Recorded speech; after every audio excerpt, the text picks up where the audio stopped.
कक्षा 7 की विज्ञान की पाठ्यपुस्तक पाठ 13 गति एवं समय पृष्ठ 152। कक्षा 6 में आपने विभिन्न प्रकार की गतियों के बारे में पढ़ा था।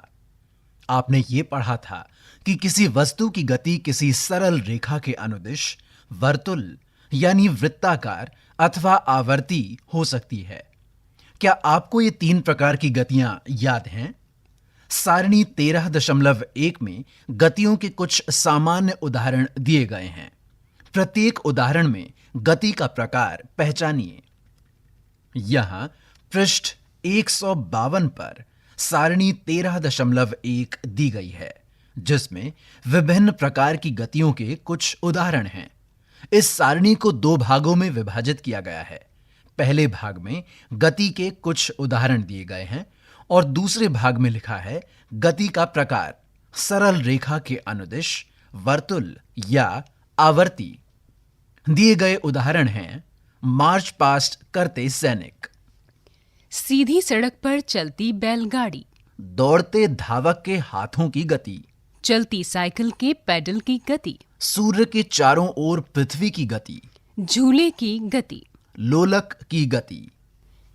ये हमारा सामान्य अनुभव है कि कुछ वस्तुओं की गति मंद होती है, जबकि कुछ अन्य वस्तुओं की गति तीव्र होती है। 13.1 मंद अथवा तीव्र। हम जानते हैं कि कुछ वाहन अन्य वाहनों की तुलना में अधिक तीव्र गति करते हैं। यहाँ तक कि एक ही वाहन विभिन्न समयों पर तीव्र अथवा मंद गति करता है। सरल रेखीय पथ के अनुदिश गति करने वाली 10 वस्तुओं की सूची बनाइए। इन वस्तुओं की गति को 2 वर्गों मंद तथा तीव्र में बांटिए। आपने ये कैसे निश्चित किया कि कौन सी वस्तु मंद गति कर रही है और कौन सी वस्तु तीव्र गति कर रही है? यदि किसी सड़क पर कई वाहन एक ही दिशा में गति कर रहे हैं, तो हम ये सरलता से बता सकते हैं कि उनमें से कौन सा वाहन अन्य की तुलना में तीव्र गति कर रहा है। आइए हम सड़क पर चलने वाले वाहनों की गति को जानते हैं। क्रियाकलाप 13.1 चित्र 13.1 को समझिए।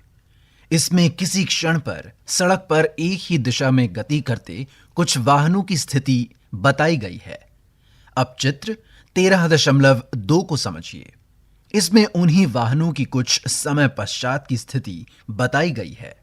दोनों चित्रों के प्रेक्षणों के आधार पर यहां दिए गए प्रश्नों के उत्तर दीजिए। कौन सा वाहन सबसे तीव्र गति कर रहा है? इनमें सबसे मंद गति कौन कर रहा है? कौन मंद अथवा तीव्र गति करता है? इसका निर्णय करने में वस्तुओं द्वारा किसी दिए गए काल अंतराल में चली गई दूरी हमारी सहायता कर सकती है। उदाहरण के लिए कल्पना कीजिए, आप अपने मित्र को विदा करने बस अड्डे जा रहे हैं। मान लीजिए आप बस के चलते ही अपनी साइकिल के पेडल मारने लगते हैं।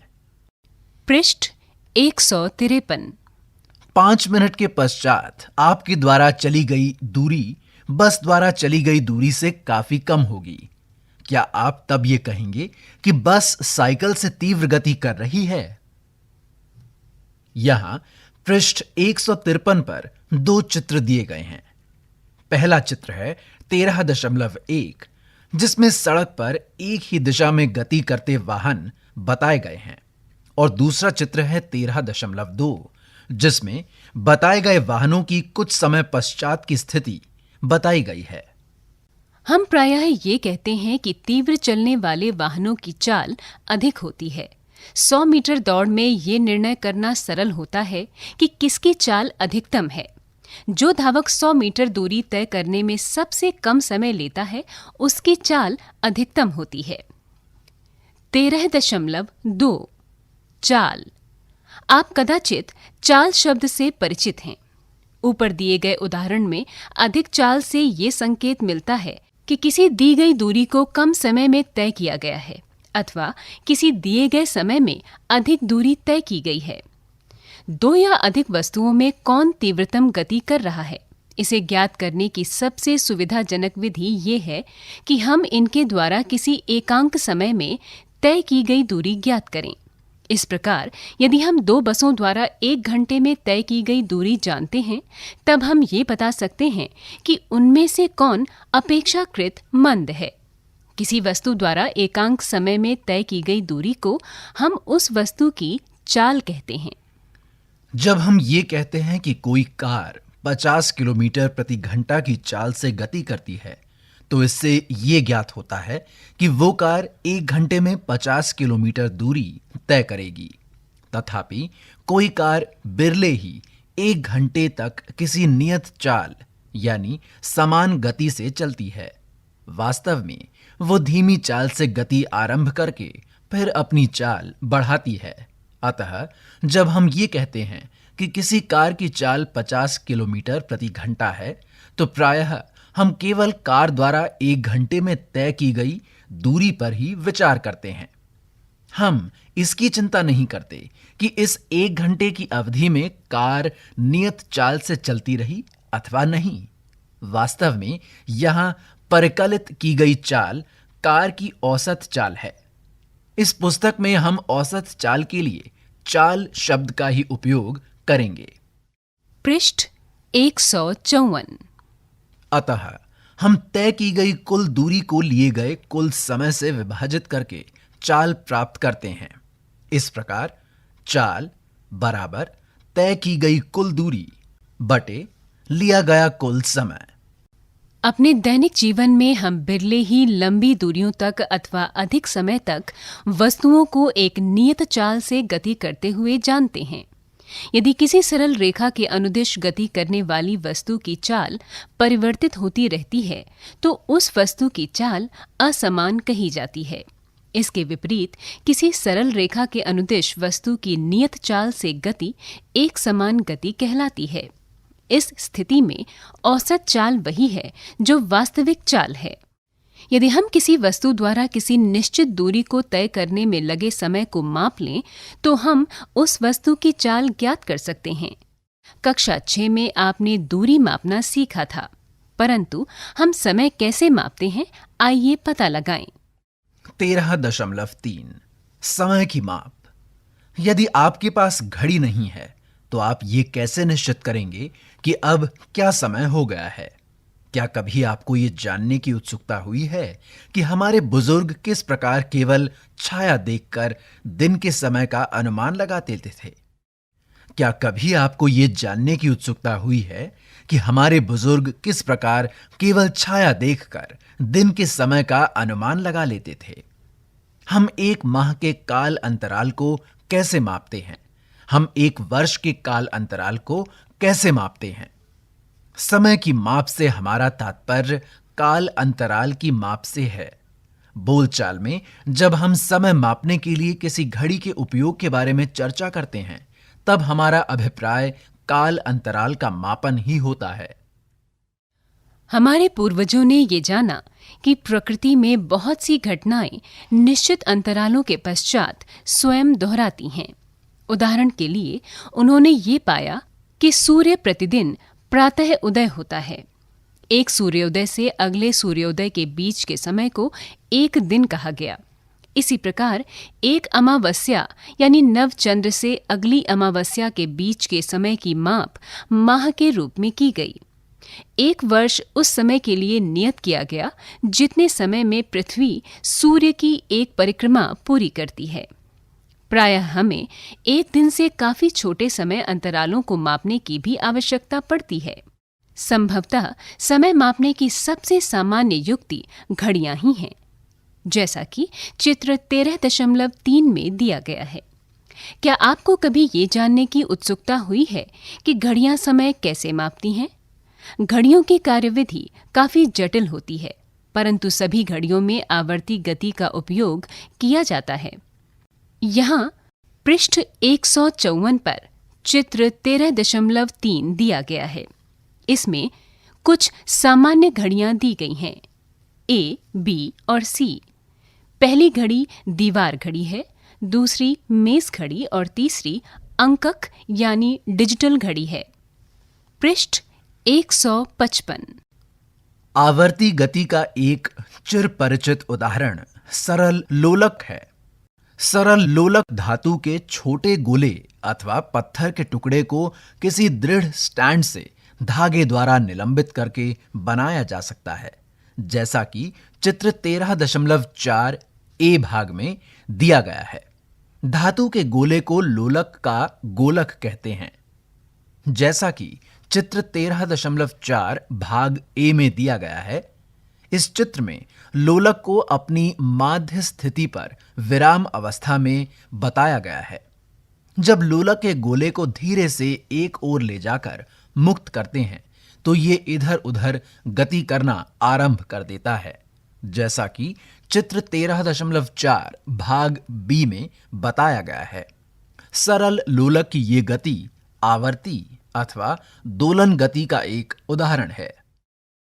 जब लोलक का गोलक अपनी माध्य स्थिति O से आरंभ करके A तक, फिर A से B एवं B से वापस O पर आता है, तो ये कहा जाता है कि लोलक ने एक दोलन पूरा कर लिया है। लोलक तब भी एक दोलन पूरा करता है जब इसका गोलक एक चरम स्थिति A से दूसरी चरम स्थिति B पर तथा B से वापस A पर आ जाता है। सरल लोलक एक दोलन पूरा करने में जितना समय लगाता है उसे सरल लोलक का आवर्तकाल कहते हैं। यहाँ पृष्ठ 155 पर चित्र 13.4 दिया गया है। यहाँ चित्र के दो भाग दिए गए हैं। पहले भाग ए में एक सरल लोलक दिया गया है और दूसरे भाग बी में दोलन करते सरल लोलक के गोलक की विभिन्न स्थितियां दी गई हैं।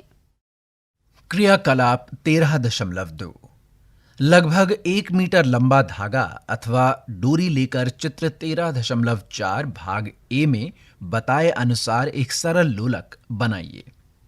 यदि पास में कोई पंखा चल रहा है तो उसे बंद कीजिए।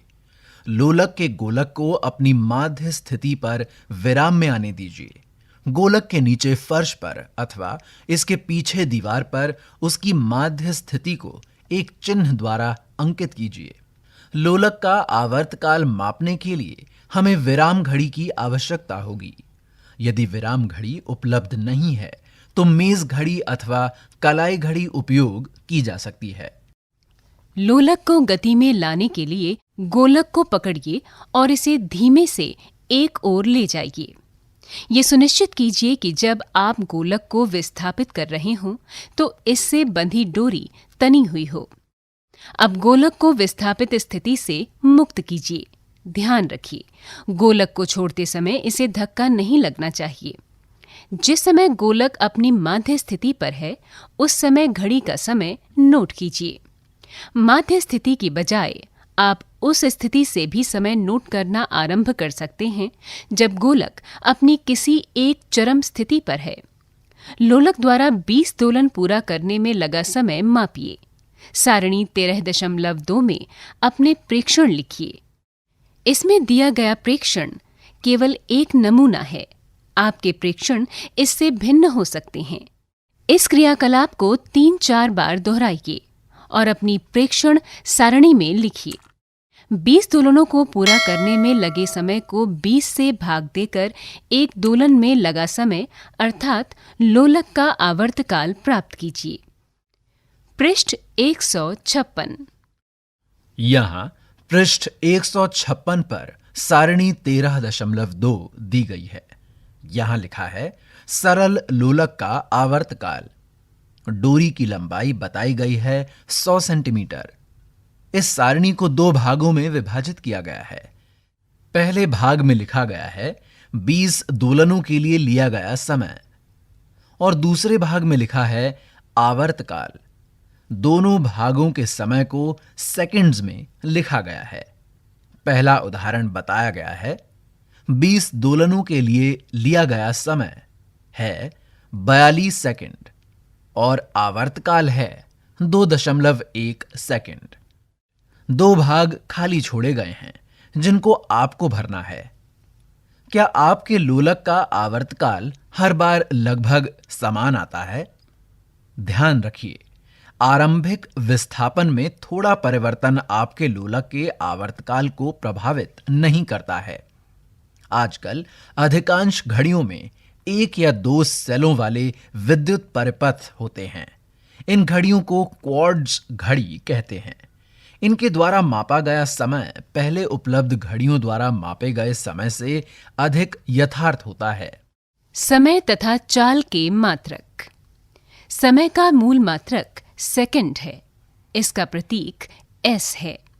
समय के बड़े मात्रक मिनट तथा घंटा यानी आवर हैं।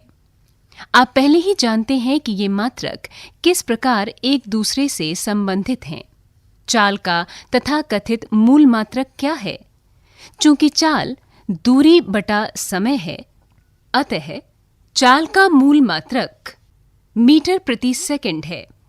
वास्तव में इसे अन्य मात्रकों जैसे मीटर प्रति मिनट अथवा किलोमीटर पर आवर में भी व्यक्त किया जा सकता है। आपको ये याद रखना चाहिए कि सभी मात्रकों के प्रतीकों को एक वचन में लिखा जाता है।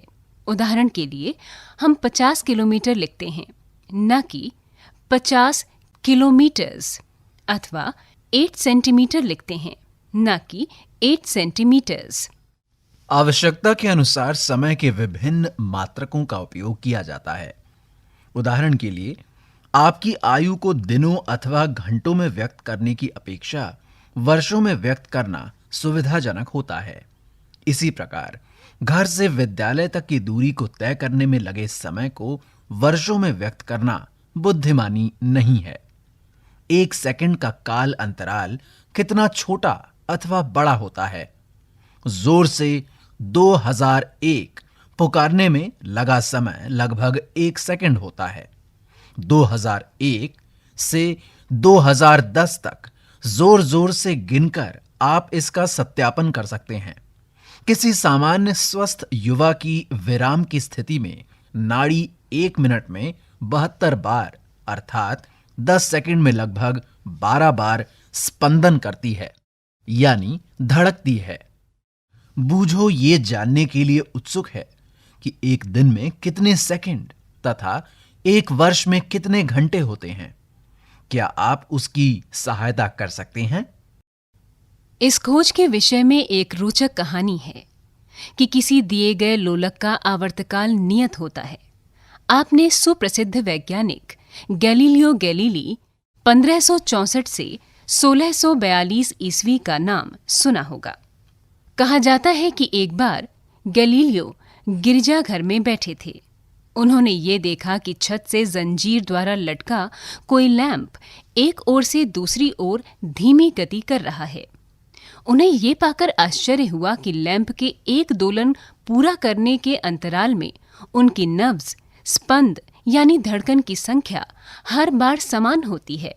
गैलीलियो ने अपने परीक्षण को सत्यापित करने के लिए विभिन्न लोलकों के साथ प्रयोग किए। उन्होंने ये पाया कि किसी दी गई लंबाई का लोलक सदैव एक दोलन पूरा करने में समान समय लेता है। इस प्रेक्षण ने लोलक युक्त घड़ियों के विकास को एक नई दिशा प्रदान की। कमानी युक्त घड़ियां और कलाई की घड़ियां लोलक युक्त घड़ियों का परिष्कृत रूप थीं। पृष्ठ 157। जब लोलक वाली घड़ियां प्रचलित नहीं हुई थीं, तब संसार के विभिन्न भागों में समय मापन के लिए बहुत सी युक्तियों का उपयोग किया जाता था। धूप घड़ी, जल घड़ी, रेत घड़ी इस प्रकार की युक्तियों के कुछ उदाहरण हैं। संसार के विभिन्न भागों में इन युक्तियों के भिन्न भिन्न डिजाइन बनाए गए, जैसा कि चित्र 13.5 में दिया गया है। यहां पृष्ठ 157 पर चित्र 13.5 दिया गया है, जिसमें प्राचीन काल में प्रयुक्त समय मापन की कुछ युक्तियां दी गई हैं। इस चित्र में 3 भाग हैं। ए भाग में नई दिल्ली में जंतर मंतर में धूप घड़ी दी गई है। बी भाग में रेत घड़ी और सी भाग में जल घड़ी दी गई है। 13.4 चाल मापना। समय तथा दूरियां कैसे मापें, ये सीखने के पश्चात आप किसी वस्तु की चाल परिकलित कर सकते हैं। पहेली ये जानने के लिए उत्सुक है कि जब लोलक वाली घड़ियां नहीं थीं, तब समय कैसे मापा जाता था। आइए फर्श के अनुदिश गतिमान किसी गेंद की चाल ज्ञात करें। क्रियाकलाप 13.3 चाक के चूर्ण अथवा चूने से फर्श पर एक सरल रेखा खींचिए तथा अपने मित्र से कहिए कि वो इस रेखा से 1 से 2 मीटर दूर खड़ा हो। अब मित्र से कहिए कि वो फर्श के अनुदिश इस सरल रेखा के लंबवत किसी गेंद को धीरे से लुढ़काए। जिस क्षण गेंद सरल रेखा को पार करती है तथा जिस क्षण वह विराम में आती है, दोनों बार समय नोट कीजिए, जैसा कि चित्र 13.6 में दिया गया है। गेंद विराम में आने में कितना समय लेती है? जिस बिंदु पर गेंद रेखा को पार करती है तथा जिस बिंदु पर वह विराम में आती है, इन दोनों बिंदुओं के बीच की दूरी मापिए। इसे मापने के लिए आप किसी पैमाने अथवा मापक फीते का उपयोग कर सकते हैं। इस क्रियाकलाप को विभिन्न समूह बारी बारी से दोहराएं तथा सभी मापों को सारणी 13.3 में लिखिए। प्रत्येक समूह के पाठ्यांकों से गेंद की चाल परिकलित कीजिए। पृष्ठ 158। यहाँ पृष्ठ 158 पर चित्र 13.6 दिया गया है। इस चित्र में गेंद की चाल को मापते हुए एक बालक का चित्र दिया गया है। इसी पृष्ठ पर सारणी 13.3 दी गई है, जिसमें गतिमान गेंद द्वारा चली गई दूरी तथा लिया गया समय लिखा गया है।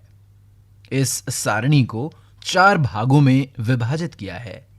पहले भाग में लिखा है समूह का नाम, दूसरे भाग में लिखा है गेंद द्वारा चली गई दूरी मीटर में, तीसरे भाग में लिखा है लिया गया समय सेकंड में, और चौथे भाग में चाल दी गई है।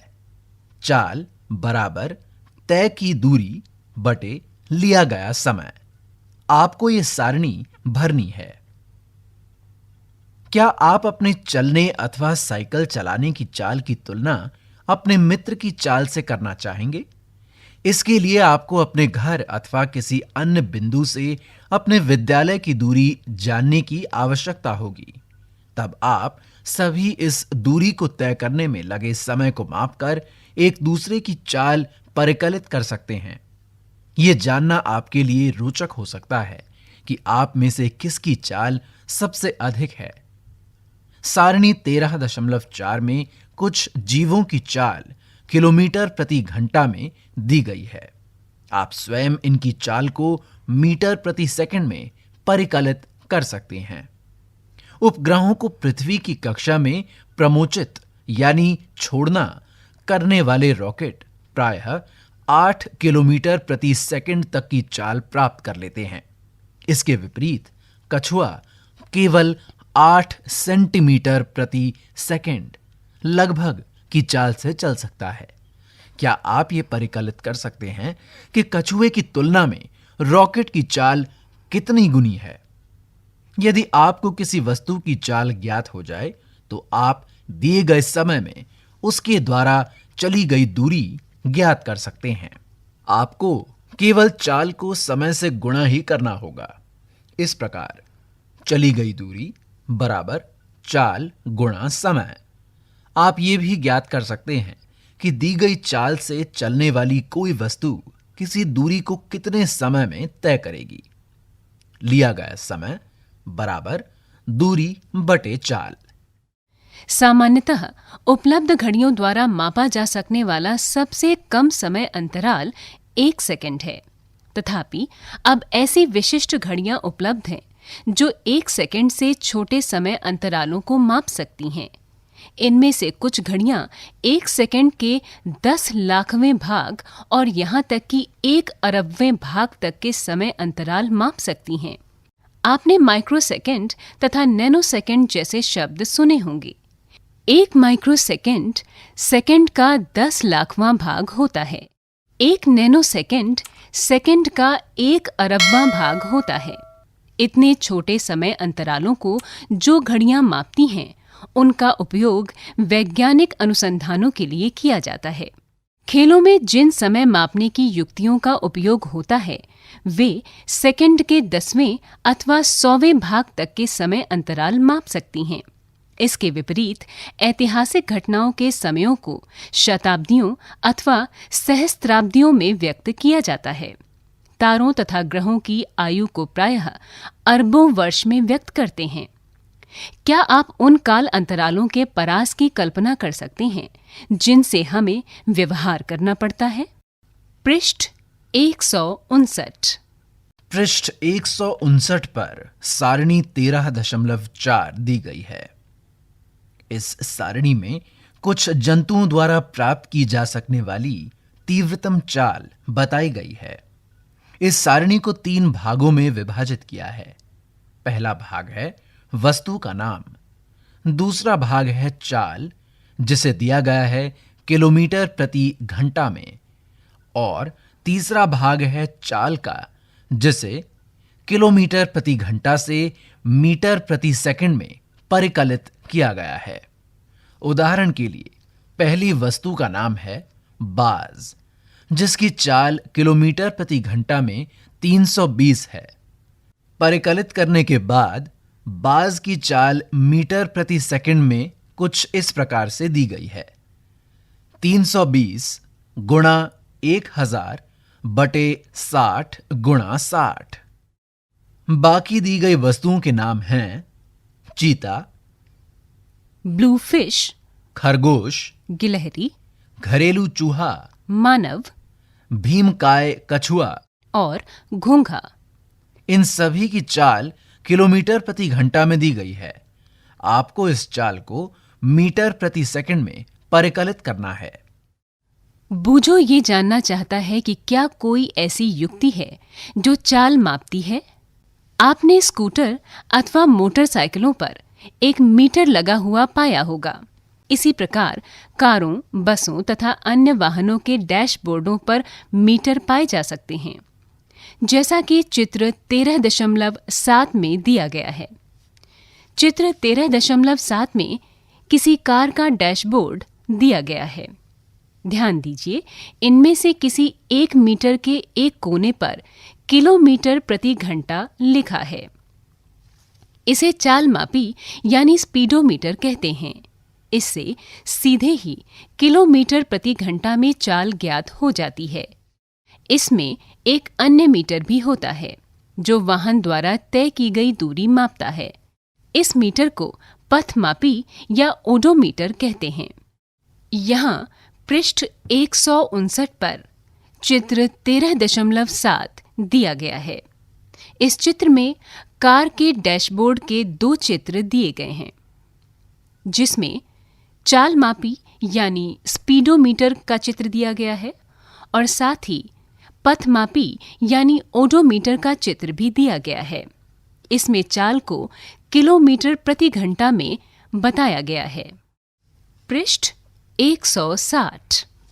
विद्यालय की पिकनिक के लिए जाते समय पहेली ने यह निश्चय किया कि वो यात्रा समाप्त होने तक हर 30 मिनट के पश्चात बस की पथमापी का पाठ्यांक अपनी नोटबुक पर लिखेगी।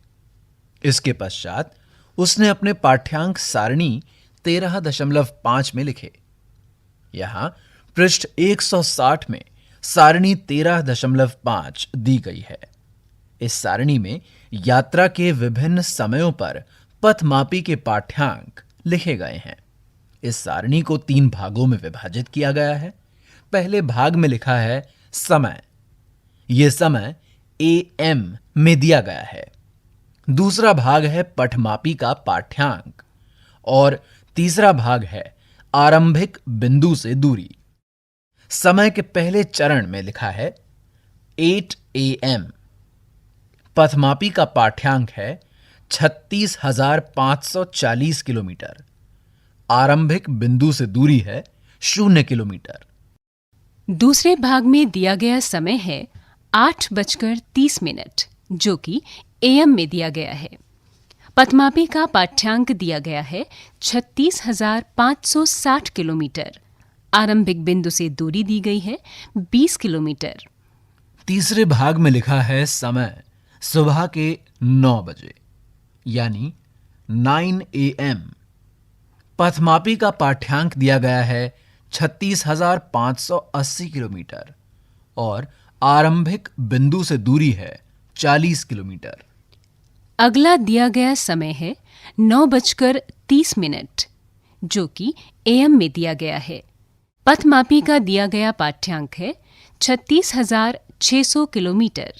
आरंभिक बिंदु से दूरी है 60 किलोमीटर। आखिरी समय दिया गया है 10 बजे। ये समय सुबह के समय यानी AM का है। पथमापी का अंतिम पाठ्यांक है 36,620 किलोमीटर और आरंभिक बिंदु से दूरी है 80 किलोमीटर। क्या आप बता सकते हैं कि पिकनिक स्थल विद्यालय से कितनी दूर था? क्या आप बस की चाल परिकलित कर सकते हैं? सारणी को समझकर बूझों ने पहेली से पूछा कि क्या वो बता सकती है कि 9:45 AM तक उसकी बस ने कितनी दूरी तय कर ली थी। पहेली के पास इस प्रश्न का कोई उत्तर नहीं था। वे अपने शिक्षक के पास गए। शिक्षक ने उनसे कहा कि इस समस्या को हल करने का एक ढंग ये है कि हम दूरी समय ग्राफ खींचें। आइए ये पता लगाएं कि इस प्रकार का ग्राफ कैसे खींचा जाता है। 13.5 दूरी समय ग्राफ। आपने ये पाया होगा कि समाचार पत्र पत्रिकाएं आदि सूचनाओं को रोचक बनाने के लिए उन्हें विभिन्न प्रकार के ग्राफों के रूप में प्रस्तुत करती हैं। जैसा कि चित्र 13.8 में दिए गए ग्राफ के प्रकार को स्तंभ ग्राफ कहते हैं। ग्राफीय निरूपण का एक अन्य प्रकार वृत्तारेख या पाई चित्र है, जैसा कि चित्र 13.9 में दिया गया है। चित्र 13.10 में दिया गया ग्राफ रेखा ग्राफ का उदाहरण है। दूरी समय ग्राफ को सामान्यतया रेखा ग्राफ द्वारा निरूपित किया जाता है। आइए इस प्रकार का ग्राफ बनाना सीखें। यहाँ पृष्ठ 160 में चित्र 13.8 में किसी टीम द्वारा प्रत्येक ओवर में बने रनों को बताता स्तंभ ग्राफ दिया गया है।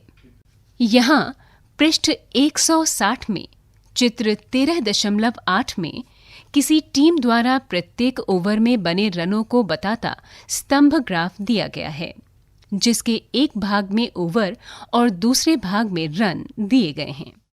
दूसरे भाग चित्र 13.9 में वायु का संघटन बताता वृत्तारेख दिया गया है, जिसे 3 भागों में विभाजित किया गया है। पहला नाइट्रोजन, दूसरा ऑक्सीजन और तीसरा अन्य गैसें। इसे 3 अलग अलग रंगों द्वारा बताया गया है। तीसरे चित्र 13.10 में किसी बच्चे की आयु व भार को बताता रेखा ग्राफ दिया गया है, जिसके एक भाग में आयु वर्ष में और दूसरे भाग में भार किलोग्राम में दिया गया है। पृष्ठ 161। एक ग्राफ पेपर लीजिए। चित्र 13.11 में बताए अनुसार इस पर एक दूसरे के लंबवत 2 रेखाएं खींचिए। क्षैतिज रेखा पर x-OX अंकित कीजिए। इसे x अक्ष कहते हैं। इसी प्रकार ऊर्ध्वाधर रेखा पर y-O-Y' अंकित कीजिए। इसे y अक्ष कहते हैं। x-O-X' तथा y-O-Y' का प्रतिच्छेद बिंदु मूल बिंदु O कहलाता है। जिन 2 राशियों के बीच ग्राफ खींचा जाता है उन्हें इन्हीं 2 अक्षों के अनुदिश बताया जाता है। हम x अक्ष पर धनात्मक मानों को OX के अनुदिश बताते हैं। इसी प्रकार y अक्ष पर धनात्मक मानों को OY के अनुदिश बताते हैं। इस अध्याय में हम केवल राशियों के धनात्मक मानों पर ही विचार करेंगे। इसलिए हम चित्र 13.11 में बताए गए केवल छायांकित भाग का ही उपयोग करेंगे। यहाँ पृष्ठ 161 पर चित्र 13.11 दिया गया है, जिसमें ग्राफ पेपर पर एक्स अक्ष तथा वाई अक्ष दिए गए हैं। बूझो तथा पहेली ने किसी कार द्वारा चली गई दूरी तथा इस दूरी को तय करने में लगा समय पता लगाया। उनके आंकड़े सारणी 13.6 में दिए गए हैं। यहाँ पृष्ठ 161 पर सारणी 13.6 दी गई है, जिसमें किसी कार की गति को दिया गया है। इस सारणी को 2 भागों में विभाजित किया गया है। पहला भाग समय का है और दूसरा भाग दूरी का है। दिए गए समय इस प्रकार हैं: 0, 1 मिनट, 2 मिनट, 3 मिनट, 4 मिनट और 5 मिनट। दी गई दूरी है 0, 1 किलोमीटर, 2 किलोमीटर, 3 किलोमीटर, 4 किलोमीटर और 5 किलोमीटर। आप यहाँ दिए गए चरणों को अपनाकर ग्राफ बना सकते हैं। 2 अक्षों को निरूपित करने के लिए 2 लंबवत रेखाएं खींचिए तथा चित्र 13.11 में दिए गए अनुसार उन पर OX तथा OY अंकित कीजिए। यह निश्चित कीजिए कि X अक्ष के अनुदिश किस राशि को बताना है तथा Y अक्ष के अनुदिश किसे बताना है। X अक्ष के अनुदिश समय तथा Y अक्ष के अनुदिश दूरी बताइए। ग्राफ पर दूरी को निरूपित करने के लिए कोई पैमाना चुनिए तथा समय के निरूपण के लिए कोई अन्य पैमाना चुनिए। कार की गति के लिए ये पैमाने इस प्रकार हो सकते हैं: समय 1 मिनट बराबर 1 सेंटीमीटर, दूरी 1 किलोमीटर बराबर 1 सेंटीमीटर।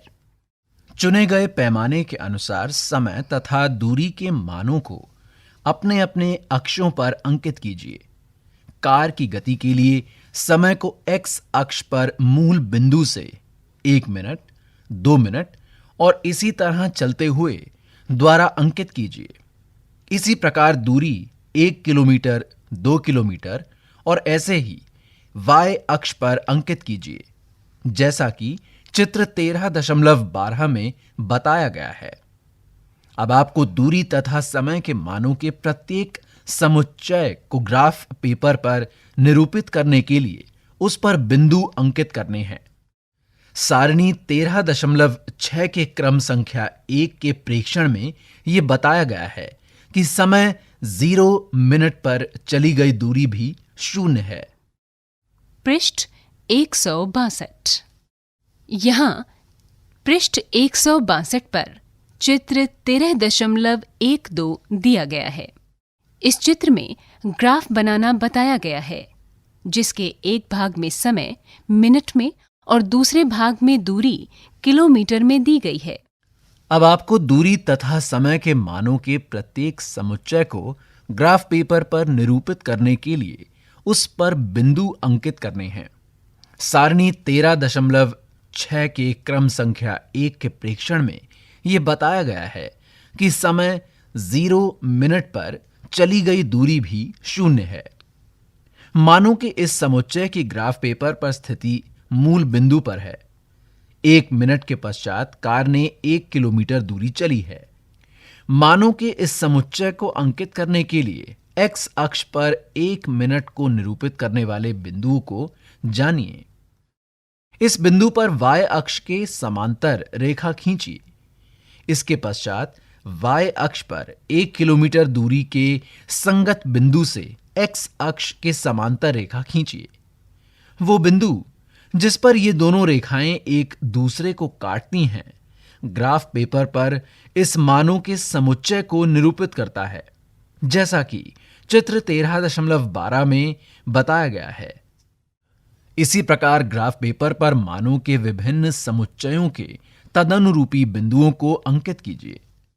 चित्र 13.12 में विभिन्न समयों पर कार की स्थितियों के सभी बिंदुओं के समुच्चयों को ग्राफ पर बताया गया है।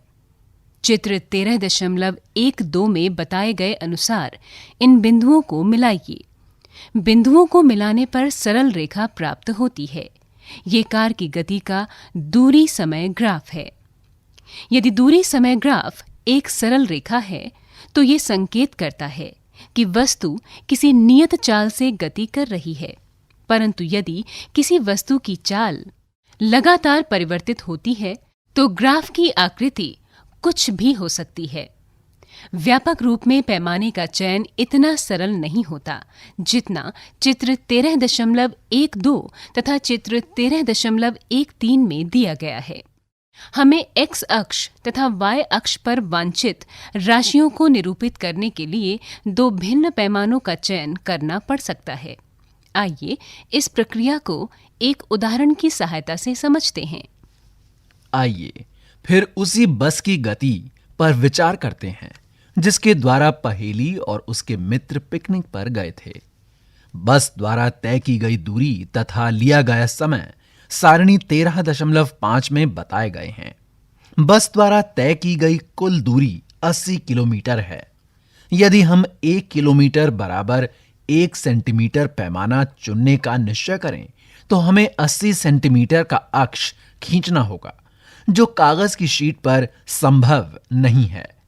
इसके विपरीत 10 किलोमीटर बराबर 1 सेंटीमीटर का पैमाना चुनने पर हमें केवल 8 सेंटीमीटर लंबाई के अक्ष की आवश्यकता होगी। यह पैमाना काफी सुविधाजनक होगा, परंतु यह ग्राफ पेपर के एक छोटे भाग को ही ढकेगा। ग्राफ खींचने के लिए पैमाने का चयन करते समय कुछ बातों को ध्यान में रखना चाहिए, जो इस प्रकार हैं। प्रत्येक राशि के अधिकतम और न्यूनतम मानों के बीच अंतर, प्रत्येक राशि के मध्यवर्ती मान, ताकि उन मानों को ग्राफ पर चुने गए पैमाने के आधार पर अंकित करना सुविधाजनक हो, तथा जिस पेपर पर ग्राफ खींचना है उसके अधिकतम भाग का उपयोग करना।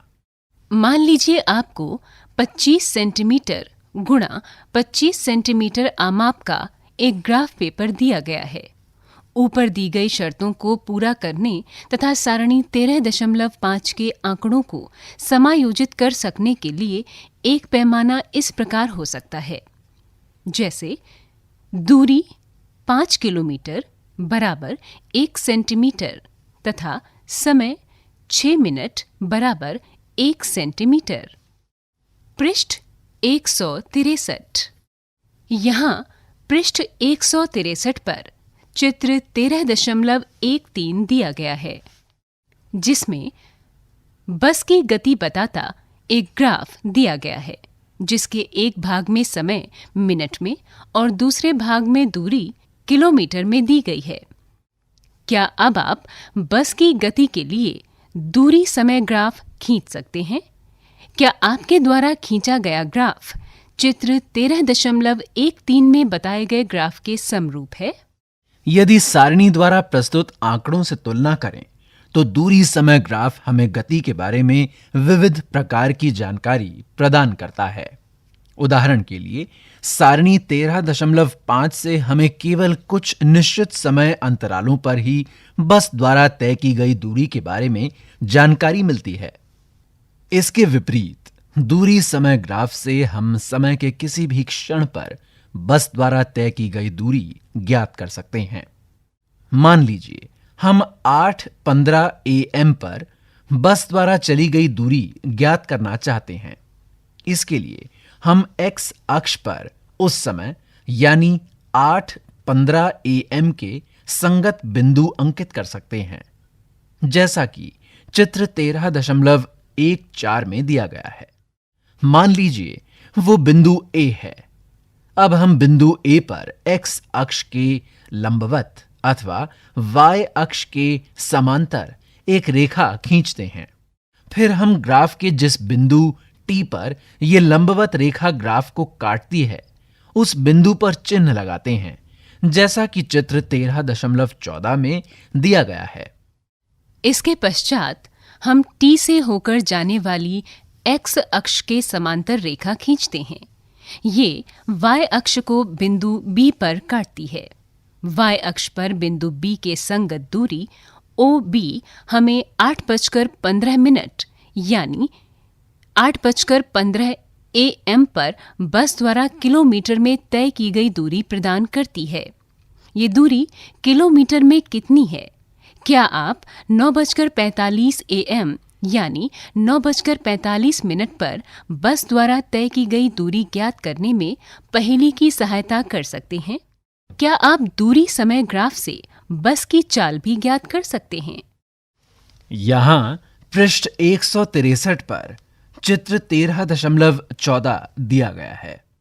इस चित्र में बस की गति का दूरी समय ग्राफ बताया गया है, जिसमें x अक्ष पर समय am में और y अक्ष पर दूरी किलोमीटर में दी गई है।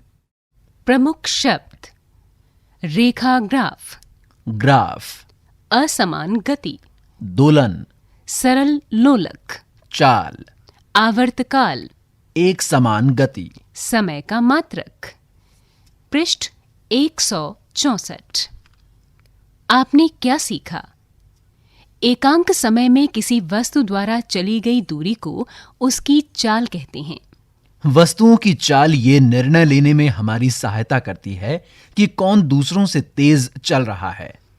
किसी वस्तु की चाल उसके द्वारा तय की गई दूरी को उस दूरी को चलने में लिए गए समय से विभाजित करने पर प्राप्त होती है। इसका मूल मात्रक मीटर प्रति सेकंड यानी मीटर पर सेकंड है। आवर्ती घटनाओं का उपयोग समय मापन में किया जाता है। लोलक की आवर्ती गति का उपयोग घड़ियों के बनाने में होता रहा है। वस्तुओं की गति को उनके दूरी समय ग्राफ द्वारा चित्रात्मक रूप में प्रस्तुत किया जा सकता है। नियत चाल से गति करने वाली वस्तु का दूरी समय ग्राफ एक सरल रेखा होता है। अभ्यास 1। यहाँ दी गई गतियों का वर्गीकरण सरल रेखा के अनुदिश वर्तुल तथा दोलन गति में कीजिए। क. दौड़ते समय आपके हाथों की गति। ख. सीधी सड़क पर गाड़ी को खींचते घोड़े की गति। ग. मैरी गो राउंड झूले में बच्चे की गति। घ. सी-सॉ झूले पर बच्चे की गति। च. विद्युत घंटी के हथौड़े की गति। छ. सीधे पुल पर रेलगाड़ी की गति। 2. इनमें से कौन सा कथन सही नहीं है? क. समय का मूल मात्रक सेकंड है। ख. प्रत्येक वस्तु नियत चाल से गति करती है। ग. 2 शहरों के बीच की दूरियां किलोमीटर में मापी जाती हैं। घ. किसी दिए गए लोलक का आवर्तकाल नियत नहीं होता। च. रेलगाड़ी की चाल मीटर प्रति घंटा यानी मीटर पर आवर में व्यक्त की जाती है। पृष्ठ 165। 3. कोई सरल लोलक 20 दोलन पूरे करने में 32 सेकंड लेता है। लोलक का आवर्तकाल क्या है? 4.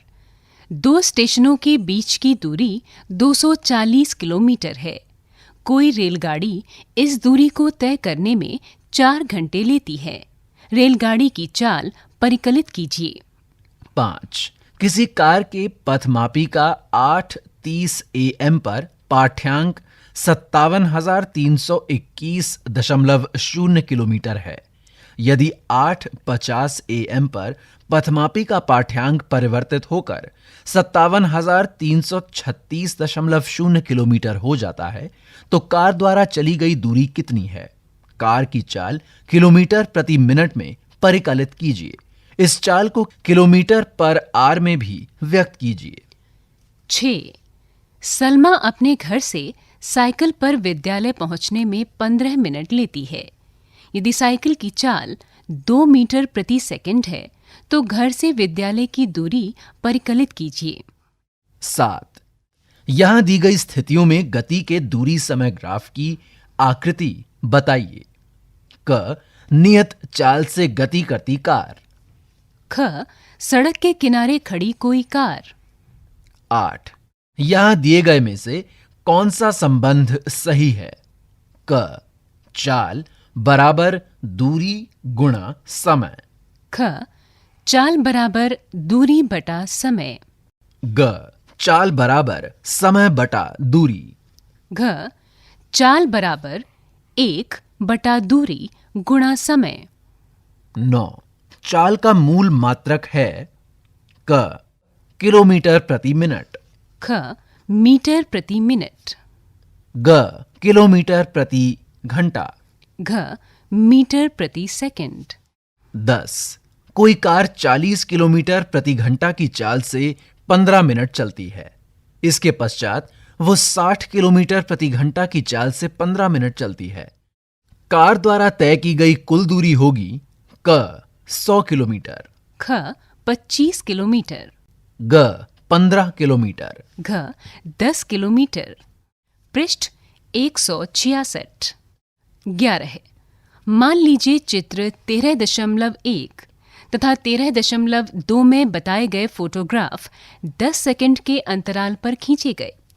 यदि इन फोटोग्राफों में 100 मीटर की दूरी को 1 सेंटीमीटर द्वारा बताया गया है तो तीव्रतम कार की चाल परिकलित कीजिए। चित्र 13.15 में दो वाहनों ए तथा बी की गति के दूरी समय ग्राफ बताए गए हैं। इनमें से कौन सा वाहन अपेक्षाकृत तीव्र गति से चल रहा है? यहां प्रश्न 12 के साथ चित्र 13.15 दिया गया है। इसमें दो वाहनों की गति की दूरी समय ग्राफ दिए गए हैं। इस चित्र में एक्स अक्ष पर समय और वाई अक्ष पर दूरी बताई गई है।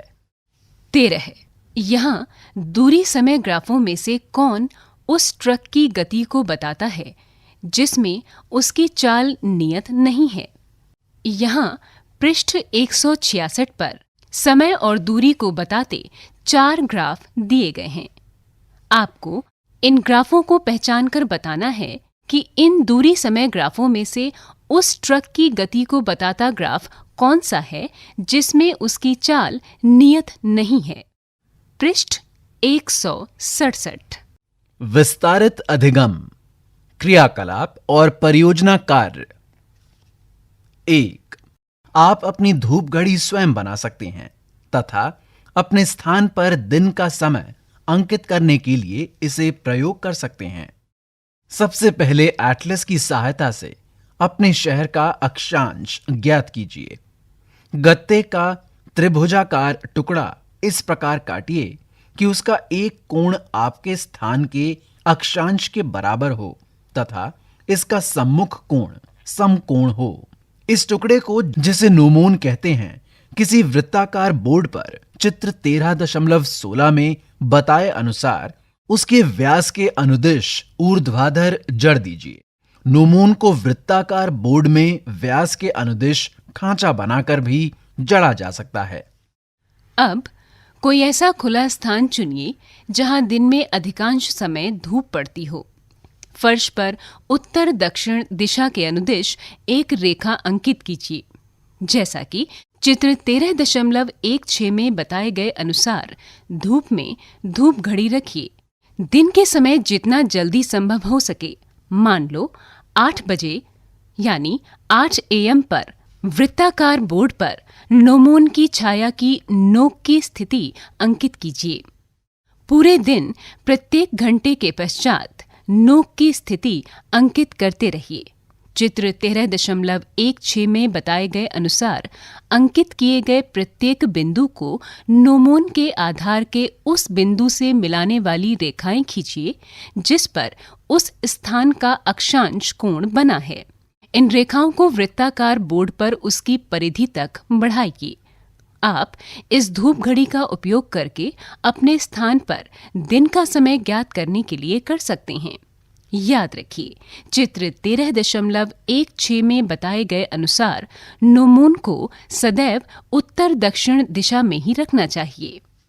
यहाँ पृष्ठ 167 पर चित्र 13.16 में समय ज्ञात करने के लिए एक धूप घड़ी दी गई है जिसमें उत्तर और दक्षिण दिशाओं को बताया गया है। 2. संसार के विभिन्न भागों में प्राचीन काल में समय मापने की जो युक्तियां उपयोग की जाती थीं, उनके विषय में सूचनाएं एकत्र कीजिए। प्रत्येक पर एक संक्षिप्त लेख लिखिए। इस लेख में युक्ति का नाम, उद्भव का स्थान, उपयोग किए जाने वाला काल, वो मात्रक जिसमें समय मापा जाता था तथा यदि संभव हो सके तो युक्ति का फोटोग्राफ अथवा रेखा चित्र भी सम्मिलित किया जा सकता है। पृष्ठ 168। 3. 2 मिनट का समय अंतराल माप सकने वाली रेत घड़ी का मॉडल बनाइए, जैसा कि चित्र 13.17 में दिया गया है। 4. किसी पार्क में जाकर झूला झूलते समय आप एक रोचक क्रियाकलाप कर सकते हैं। इसके लिए आपको एक घड़ी चाहिए। झूले पर बिना किसी को बैठाए उसे दोलन करने दीजिए। जिस प्रकार आपने लोलक का आवर्तकाल ज्ञात किया था, उसी प्रकार इसका आवर्तकाल ज्ञात कीजिए। यह सुनिश्चित कर लें कि झूले की गति को कोई झटका नहीं लगना चाहिए। अब अपने किसी मित्र से झूले पर बैठने के लिए कहिए। झूले को एक धक्का देकर इसे स्वाभाविक रूप से झूलने दीजिए। इसका आवर्तकाल फिर मापिए। इस क्रियाकलाप को विभिन्न व्यक्तियों को झूले पर बैठाकर दोहराइए। विभिन्न प्रकरणों में मापे गए झूले के आवर्तकालों की तुलना कीजिए। इस क्रियाकलाप से आप क्या निष्कर्ष निकालते हैं? क्या आप जानते हैं, भारतवर्ष में समय अनुरक्षण सेवा नई दिल्ली की राष्ट्रीय भौतिकी प्रयोगशाला द्वारा प्रदान की जाती है। यहाँ जिन घड़ियों का उपयोग किया जाता है वे समय अंतराल की माप 1 सेकंड के 10 लाखवें भाग की यथार्थता के साथ कर सकती हैं। संसार की सर्वाधिक यथार्थ घड़ी संयुक्त राज्य अमेरिका यानी यूएसए के राष्ट्रीय मानक एवं प्रौद्योगिकी संस्थान द्वारा विकसित की गई है। ये घड़ी 2 करोड़ वर्ष तक चलते रहने के पश्चात 1 सेकंड तेज अथवा मंद होगी। इसी के साथ 18 पाठों की इस पुस्तक का पाठ 13 शीर्षक गति एवं समय यहाँ समाप्त हुआ।